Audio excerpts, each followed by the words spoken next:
नमस्कार। India debate में आप सबका स्वागत है। मैं हूं आशुतोष पाठक। दोस्तों, अब आप कल्पना कीजिए कि ऐसे लोग जिनसे आप न्याय की उम्मीद करते हों, वो न्याय के साथ क्या कर रहे हैं। और ऐसे लोग कल को जाकर के अगर जज बनेंगे ही बनेंगे, क्योंकि कॉलिजियम तो खत्म हुआ नहीं है। पिता पुत्र का खेल चलता रहेगा, पिता पुत्र को, फिर पुत्र पुत्र को, और यह अनवरत खेल चलता रहेगा। मैं आज बात कर रहा हूं देश के पूर्व मुख्य न्यायाधीश चंद्रचूड़ साहब के पुत्र, छोटे पुत्र अभिनव चंद्रचूड़ की। ऐसा लगता है कि इन्होंने अपने दादा से बहुत कुछ सीखा है, अपने पिता से कम।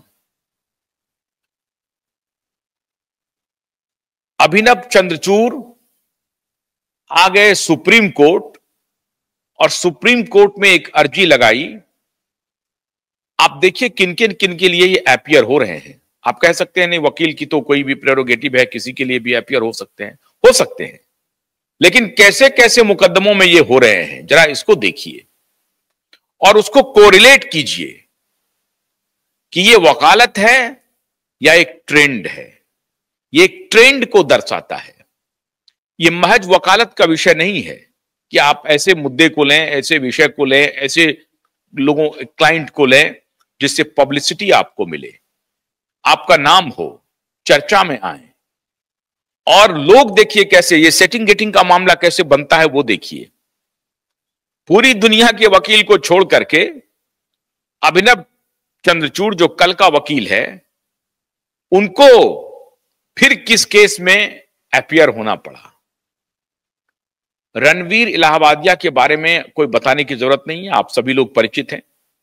रणवीर इलाहाबादिया ने समय रैना के एक कार्यक्रम में क्या कहा, और ये समय रैना, अपूर्वा मखीजा और चिचलानी, ये सभी किस प्रकार के लोग हैं।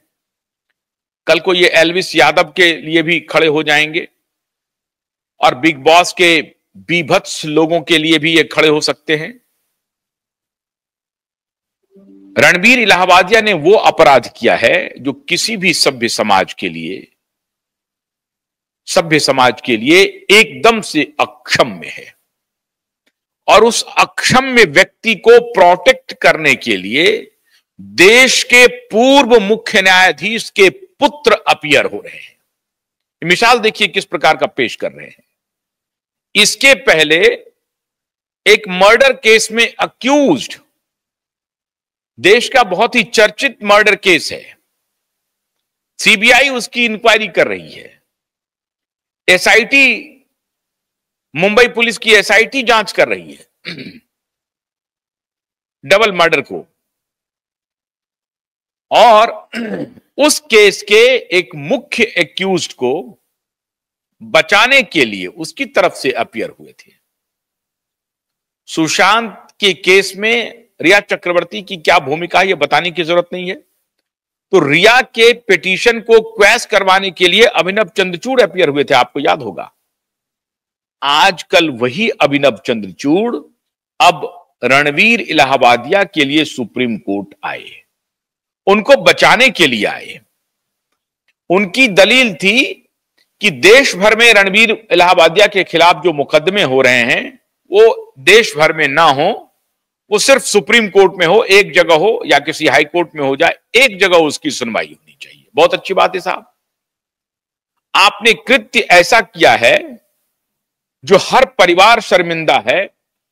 देश का कोई राज्य हो, पूरब हो, पश्चिम हो, उत्तर हो, दक्षिण हो, कोई भी कोना ऐसा नहीं है जिसका समाज शर्मिंदा ना हो। मैंने जब कहा कि हर परिवार शर्मिंदा है, तो ये तो हर परिवार से एक पिटीशन लगना चाहिए था इनके खिलाफ।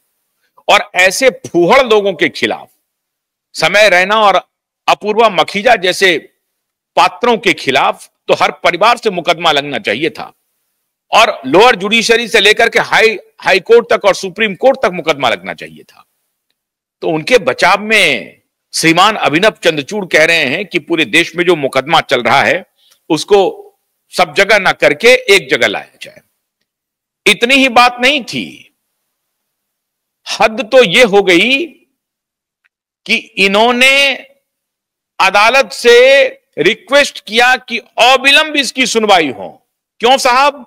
क्योंकि रणवीर इलाहाबादिया फरार है, रणवीर इलाहाबादिया का फोन ऑफ है, रणवीर इलाहाबादिया का घर पे ताला लगा है, रणवीर इलाहाबादिया भगोड़ा है, रणवीर इलाहाबादिया पुलिस की पकड़ से दूर है, पुलिस उसको ढूंढ रही है, मुंबई पुलिस, लेकिन रणवीर इलाहाबादिया फरार है।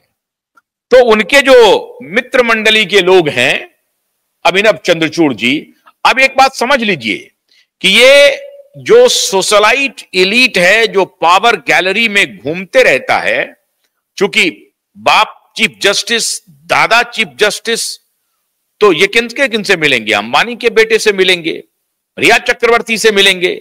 इनका जो नेटवर्क होगा कौन लोग होगा? हमारे आपके जैसा कोई गली पर चलता हुआ, कोई राह चलता हुआ कोई व्यक्ति तो होगा नहीं। हम लोग तो राह चलते हुए व्यक्ति हैं साहब, ये तो बड़े बड़े सोशलाइट हैं साहब, इनका तो फ्रेंड सर्किल बहुत अलग है। तो फ्रेंड सर्किल की वजह से इन लोगों को मिलता है इस तरह के केसेस, या इन्होंने स्वो मोटो नहीं ले लिया है कि नहीं रणवीर इलाहाबादिया को बड़ा ही गलत तरीके से फंसाया जा रहा है और मैं अभिनव चंद्रचूड़ कैसे मौन रह सकता हूं, तो चलिए साहब हम चले जाते हैं इनके लिए मुकदमा लड़ने के लिए। ऐसा नहीं हुआ है। मोटी फीस लेकर के ये आदमी पहुंच गया सुप्रीम कोर्ट, और ये अपने क्लाइंट को ये तक नहीं कह रहा है कि नहीं आप सरेंडर कर दीजिए, पुलिस अगर आपको ढूंढ रही है तो ये अच्छी बात नहीं है कि आप फरार रहें, आप पुलिस के पास जाइए, पुलिस अगर आपको गिरफ्तार करती है तो आपको हैबियस कॉर्पस से साहब 24 घंटे में आपको कोर्ट में पेश करना पड़ेगा, और कोर्ट अगर आपको जमानत दे देती है तो ठीक है। दिक्कत यह है कि एक कोर्ट जमानत देगी तो दूसरा कोर्ट का पिट आ जाएगा, दूसरा देगा तो फिर तीसरे का आ जाएगा, तीसरा देगा तो चौथे का आ जाएगा। तो देश भर में इनके खिलाफ कई मुकदमे दर्ज हो गए, कई एफआईआर दर्ज हो चुके हैं। अब कई स्टेट की पुलिस इन्हें ढूंढ रही है, तो कई स्टेट की पुलिस जब ढूंढेगी तो साहब एक व्यक्ति का आपने वो अपराध किया है, आपने वो अपराध किया है जिस पर आपको जेल जाना ही चाहिए, और आपने ये समझ लिया है कि ये पूरा का पूरा मखौल उड़ाया जाए, पूरे सिस्टम का मखौल उड़ा रहे हैं आप। सिस्टम आपके लिए कुछ है ही नहीं, तो कुछ भी बयान दे दें, कुछ भी बक दें। आपने इसे यूरोप बना लिया और अमेरिका बना लिया है, ऐसा लगता है। मेंटालिटी वही है। तो समय रैना, चिचलानी, अपूर्वा मखीजा, रणवीर इलाहाबादिया, एल्विस यादव, इन सबके जो शागिर्द हैं ये हमारे रणवीर इलाहाबादिया, उनको बचाने के लिए अभिनव चंद्रचूड़ अपीयर हो रहे हैं, और उन्होंने कहा कि हमारे पिटीशन की सुनवाई जल्द से जल्द मिलॉर्ड कर ले।